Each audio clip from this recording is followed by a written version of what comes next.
تا چندین برابر بیشتر از داراییتون سرمایه گذاری کنید. معاملات اعتباری به شما این امکان رو میده تا با سرمایه‌ای که آبان تتر در اختیارتون میذاره معامله کنید. مثلا با 10 میلیون تومان سرمایه میتونید تا 50 میلیون تومان رمزارز بخرید. مزیت این روش از دست ندادن فرصت برای سود بیشتره، به ویژه تو شرایطی که تحلیل هامون میگن الان وقت سرمایه گذاریه. با این روش سودآوری هر معامله چندین برابر میشه.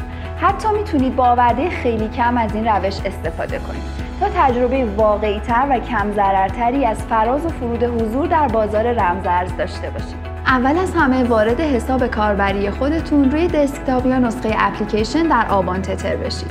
تو بخش طرح اعتباری حالا میتونید انتخاب کنید میخواید اعتبار ریالی داشته باشید یا تتری.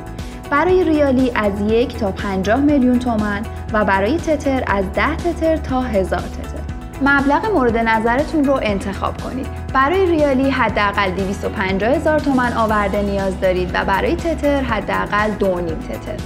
با استفاده از اهرم میتونید نسبت اعتبار دریافتی به آورده خودتون رو تعیین کنید. از 1.5 تا 5 برابر با تغییرات نیم واحد. اگر 1 میلیون آورده داشته باشید، با استفاده از این طرح میتونید 1.5 تا 5 برابر پولتون معامله انجام بدید. و ادامه رو که بزنید میتونید با زدن دکمه دریافت اعتبار این اعتبار رو دریافت کنید. حالا اطلاعات موجودی، اعتبار، آورده، حد هشدار، حد لیکوید شدن و سررسید رو میتونید ببینید. اگر معاملاتتون به حد هشدار برسه بهتون اطلاع میدیم و اگر زیان از حد مشخصی بیشتر بشه طرح بسته میشه.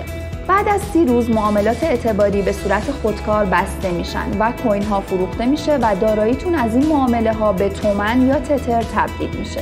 برای مثال اگر با 1 میلیون تومان آورده و 1.5 میلیون تومان اعتبار معاملاتی انجام بدید که در انتهای 30 روز 2.5 میلیون تومان سود کرده باشید، در انتهای 30 روز مجموعاً 5 میلیون دارایی وجود داره که با کسر کارمزد معاملات و 1.5 میلیون اعتبار مابقی بر حسب تومن یا تتر به کیف پول اصلی شما واریز میشه.